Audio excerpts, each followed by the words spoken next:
Freedom Whiskey speelt Ierse en Schotse folkmuziek. En wat mogen we daar eigenlijk een beetje onder verstaan? Nou, dat is een heel lastig iets om uit te lezen. Oké. Dat is muziek die jet bij de cultuur van Ierland en van Schotland. Muziek die gaat vaak over volksverhalen of strijd die ze voert ha. En die veskes, die lieten, en die muziekjes, die maakten wij ons eigen arrangementjes wat van. En dat neem je folkmuziek. Er is ooit een vrouw die wij konden in Ierland, een grote artieste, Dolores Kane. En die had ooit eens mij zijn, Hinke, folkmuziek, music is music of the heart. Nou, en klopt dat? Echt wel. Het komt echt rechtstreeks bij jou uit het hart. Ja, maar ik bij die mensen daar, als je daar bent en je beleeft dat mij, dan zie je dat. Dus er zit een apart gevoel in. Ja. Want ik zei al, hè, je werd mij nam er misschien naar Boetlano. Je zijn altijd Scots en Iers. Heb je daar zelf een bal mee dan? Ja, wij hebben bal met die land, ik met de cultuur en met de geschiedenis. Dus Schotland ben we een aantal keren west en Hakkenproto lezen. En Ierland, daar binnen wij al, ik geloof vast wel 14 of 15 keer west. En daar luisteren we naar de volksverhalen en we lezen hoe de geschiedenis en of we weer een mooi nieuw veske vinden of jaren ergens in de pubs werd een proto live muziek spelen wordt, elke jong, heel vaak, dan lees je daarover. Werd als veske wij komt, werd het ook geëerd en dan heeft een beetje een beeld hoe de geschiedenis daar. Dus de achtergrondinformatie, wat ze noemen, is eigenlijk van hem echt heel wichtig, heb ik het toch? Ja, dat is ook heel wichtig en dat is in de optredens ook heel wichtig. Want elk veske, daar wordt een verhaaltje omheen verteld over net zozeer de verklaring van de tekst. Maar want daar zit meestal in de zaal net op te wachten, maar wel waarom het maken is. Ja. En wat er met de persoon, wie die het maken had. En nou ja, dat. Ik had wat je jongere veskes. Ja. Maar de meesten krijgen een beetje informatie over de veskes zelf. Dat ze weten, werd eigenlijk een beetje hoe goed. Dat ze dus indenken kennen. Ja, wij nemen ze mee naar de tijd en de situatie waar dat veske gaat. Soms vertel ik iets over de persoon die het schrouwen heeft en het leven daarvan. Ierland die had bijvoorbeeld, in Ierland had een hulp vrijheidsstrijd gaan en mensen die het onderdrukt waren en vanuit zulke rare situaties komt vaak hele mooie muziek uit voort. Ja. Maar dat vertel ik dan hoe dat in elkaar zit en hoe wij soms vertel ik beschroeven plakken wat wij West ha. Er is dus een vrouw die vertelde mij, Joost Kilder die mij worden. En dat vond ik wel een leuke uitdrukking. Dat is een heel groot compliment eigenlijk. Ja, dat heb ik als een groot compliment viel. Maar dan neem je de meesten mee.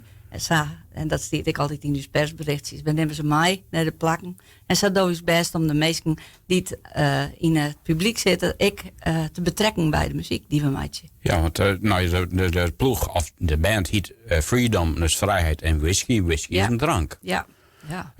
Wordt het ondertussen echt namen dan tijdens een optreden? Ja, ik vreem al wat. Wij hebben wel optredens, werd dat gebeurd. Oké. Maar dat gaat dan vaak vanuit een commissie zelf. De Freedom and Whiskey, de uitdrukking komt eigenlijk uit een gedicht van Robbie Burns. En Robbie Burns, dat was een Schotse dichter. En die had een heel protte gedichten maken als rebellie in de Engelse onderdrukking, zeg maar. En het plaatje wat we daarvan broeken, dat komt eigenlijk uit de serie Outlander. Daar hebben we dat een beetje van, pikt is wat een raar wordt, maar wij broeken het X. Ja, oké. Daar komt de naam van. Johan een beetje verhoren en zo alleen dat wij broek ik mij. Ja. Zeker. Ja, want je hier zelf van, veskes, arrangementen. Je maakt dus eigenlijk zelf arrangementen op de veskes, op bestaande veskes. Ja, wij passen het aan nevens uw eigen groep. Ja. En wij bestaan uit een gitarist en een gitariste en mandoline speler, 2 mannelijke jongens en ik zei de gek en ik speel je contrabas, accordeon, concertina, piano, fluit, nou neem maar op. Je bent van alle merken een beetje thuis? Nou, van alles een beetje. Jongen, ik ook net. Ja, jongen, ja. Ben jij dan eigenlijk de leader van de band? Ja. Oké, ja. Nou ja, Ze gaan al hier in de houding staan dat ze mij zeggen. Nee. Oké, nee. Nee, prima. Maar de naam nou, daar hebben we een beetje gehoord natuurlijk. Maar zelf komen net uit Ierland wij, of Schotland of zo. Want je komt hier uit, het is omkreten wij. Ja. Kalmersweg, toch? Of net? Ik kom zelf net uit Kalmersweg, maar us thuisbasis is wel Kalmersweg. Ja. Aan de Boskreet. Ja, Boskreet. Ja. Dus dat is het kliet. En dan ga je dus morgen met je band een optreden. Wij gaan morgen met ons band. Ik werd een optreden. Ja, en dan ben we natuurlijk nieuwsgierig, de luisteraars ook, van waar kunnen we morgen dan dat mooie muziek luisteren? Nou, je kennen morgen naar een hele mooie locatie. En wij ben ik heel grutsk dat we daar optreden maken. En dat is het Reertjerkje. Maar waar ben je dan grutsk om daar op te treden mee? Nou, dat is een hele mooie locatie. En dat past heel mooi bij uw geschiedenisverhaal. Het is een, akoestiek misschien? Ja, qua akoestiek. Het is een historisch mooie gebouwke. Dus. Ja, het begint jou de kriebelen als je daar rond jong bent. Ja, zeker. Ja. En hoe laat is het optreden? Het optreden is 15 uur. 3 uur middags. Ja. En de zaal is hier om jou te draaien. Dus, en dan kun je gewoon heen of mijn kaartjes reserveren? Hoe zit dat? Je kan gewoon heen en er ben vast aan de door nog kaartjes te kijken. Oh, oké. Want alles is nog net eens verkocht. Dus. Dat weet ik net. Net. Oh, nee. Maar ja, daar ging ik net door. Er is een culturele commissie die dat organiseert. En die huis vragen om daarop te treden. Hartstikke mooi, hè? Ja, dan betekent ook wel dat je met je naam houdt. Want vrees je net natuurlijk. Ja, maar dat heb ik wel. En we hebben, vooral na corona, hebben we een hulprotte aan PR-dienen en locaties vregen. Want zo maakt het dan eerst weer. Ja. En dus in oktober zitten we bijvoorbeeld bij de Grutte Pierbrouwerij. En daar komt de drank in zicht.